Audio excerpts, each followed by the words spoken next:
Halo, ketemu lagi dengan berita bola terbaru gilabola.com. Jangan sampai ketinggalan, klik tombol subscribe, like, dan tendang loncengnya. Sejak Zinedine Zidane sampai David Beckham, sejak Luis Figo hingga Ronaldo Nazario, klub terbesar Real Madrid tidak pernah takut untuk membayar mahal setiap kali ada pemain kelas dunia di pasar transfer. Namun bahkan institusi terbesar sepak bola pun mengalami gagal transfer dan rekor kegagalan mereka semakin suram sejak kepergian Cristiano Ronaldo. Kiper Kiko Casilla adalah salah satu transfer gagal Real Madrid dalam sekian puluh tahun perjalanan klub raksasa La Liga tersebut.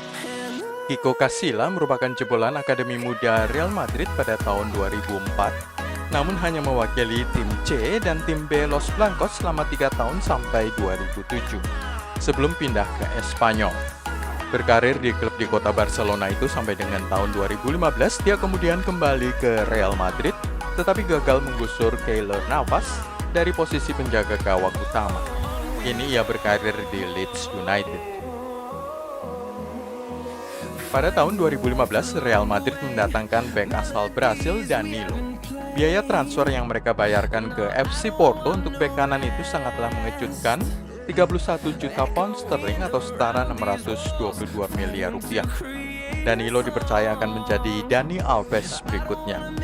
Danilo jarang sekali bermain pada musim pertamanya dan anehnya setiap kali Danilo turun bertanding, Real Madrid kalah. Pada musim keduanya dia mencetak 2 gol bunuh diri, termasuk 1 gol bunuh diri yang membuat Real Madrid tersingkir dari Copa del Rey saat melawan Celta Vigo. Hebatnya, meskipun penampilannya buruk, Los Blancos masih bisa menjualnya dengan harga 532 miliar ke Manchester City dan Danilo gagal lagi di sana. Ia sekarang bermain bagi Juventus. Setiap kali membahas gagal transfer Real Madrid, Jonathan Woodgate masuk ke dalam daftar. Pada tahun 2004, dia didatangkan dengan harga 261 miliar dari Newcastle United. Woodgate tidak pernah dimainkan selama musim pertamanya. Dia akhirnya melakukan debutnya setahun kemudian melawan Athletic Bilbao, melakukan 1 gol bunuh diri selain diusir keluar lapangan karena 2 kartu kuning. Pada tahun 2006, Woodgate kembali ke Inggris dengan status pinjaman di Middlesbrough. Kesepakatan itu dibuat permanen 1 tahun kemudian. Pemain asal Argentina Walter Samuel didatangkan dari Roma pada tahun 2004. Harganya mencapai 427 miliar rupiah, tetapi tidak pernah memberi dampak signifikan bagi Los Blancos. Ia gagal menjadi pemimpin di lini belakang seperti yang diharapkan oleh Real Madrid. Pada Agustus 2005, Walter Samuel dijual ke Inter Milan dengan harga rugi 273 miliar. Theo Hernandez merupakan pemain Prancis yang didatangkan dari Deportivo Alaves pada Juli 2017.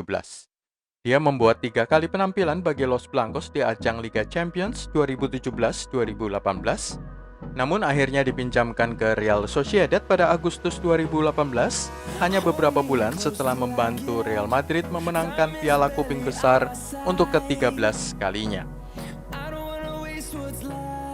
Jika Anda mau tahu salah satu pemain yang pernah bertikai dengan Jose Mourinho, inilah dia Pedro Leon.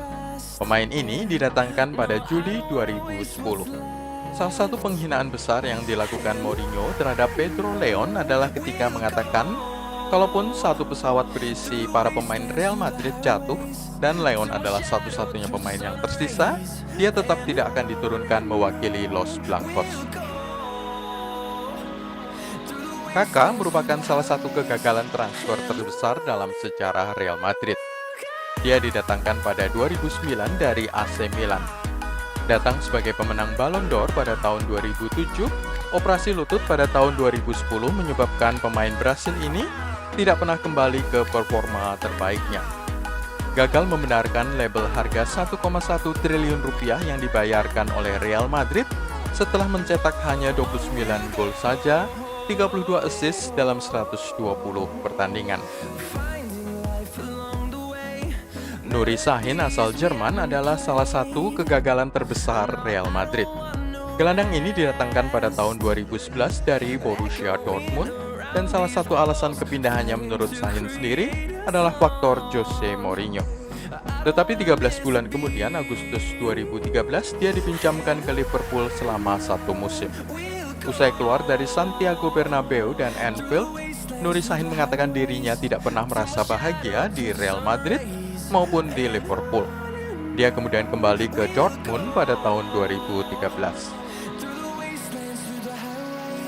Mungkin terlalu tergesa-gesa untuk mengatakannya sekarang, tetapi sudah hampir 2 musim berlalu sejak Eden Hazard pindah ke Los Blancos dari Chelsea dalam kesepakatan senilai 2,6 triliun rupiah. Masalah terbesar Hazard adalah kebugarannya, ditambah dengan keluhan tentang berat badannya. Dia juga mengalami banyak cedera yang mengganggu. Tetapi tetap saja pemain berusia 30 tahun itu seharusnya sudah mencetak lebih dari sekedar 4 gol dalam 36 penampilan selama waktunya di klub sejauh ini. Media massa Spanyol tidak pernah bersikap baik kepada bintang Italia Antonio Cassano. Mereka menjulukinya Gordito, yang bisa diterjemahkan sebagai si kecil gendut, dan meskipun itu merupakan panggilan sayang, mantan legenda Roma itu tidak disukai di Madrid. Antonio Cassano pernah bertambah 14 kg dalam 7 bulan saja setelah ngemil selai Nutella langsung dari toplesnya. Dan ketika pelatih baru Fabio Capello tiba di Madrid, Cassano berselisih dengan rekan satu negaranya itu dan kemudian kena skorsing. Dalam 2 musim dia bermain 29 kali dan mencetak 4 gol saja. Striker Prancis Nicolas Anelka pernah kena skorsing 45 hari setelah menolak ikut sesi latihan, mengklaim bahwa klub memperlakukannya seperti anjing. Butuh waktu 5 bulan baginya untuk mencetak gol pertamanya bagi Real Madrid, itu pun terjadi di ajang Piala Dunia antar klub melawan Al Nassr dan Corinthians. Setelah skorsingnya berlalu, dia kemudian mencetak 2 gol melawan Bayern Munchen yang membuat Los Blancos menang 3-2 agregat dan lolos ke final sebelum merebut trofi kuping besar Liga Champions untuk kali ke-8. Hanya 1 musim Nicolas Anelka bertahan di Santiago Bernabeu. Datang tahun 1999 dari Arsenal, pergi tahun 2000 ke Paris Saint-Germain. Luka Jovic, setelah menjadi bintang di Eintracht Frankfurt di Bundesliga dan Liga Eropa, banyak yang yakin bahwa pemain Serbia ini adalah superstar sepak bola berikutnya.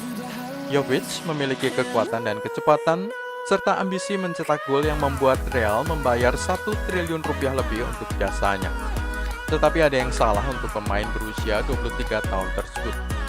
Dengan Karim Benzema tengah bangkit dari bayang-bayang Cristiano Ronaldo, Jovic menemukan peluangnya di tim utama sangat terbatas.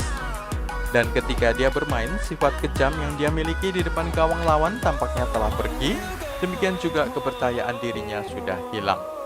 Setelah hanya 2 gol dalam 32 pertandingan, Luka Jovic dipinjamkan kembali ke Frankfurt pada Januari 2021. Dia tidak pernah cukup sukses seperti masa sebelumnya di Jerman. Itulah semua dari gilabola.com kali ini. Klik tombol subscribe, like, dan tendang loncengnya untuk berlangganan berita bola terbaru. We'll go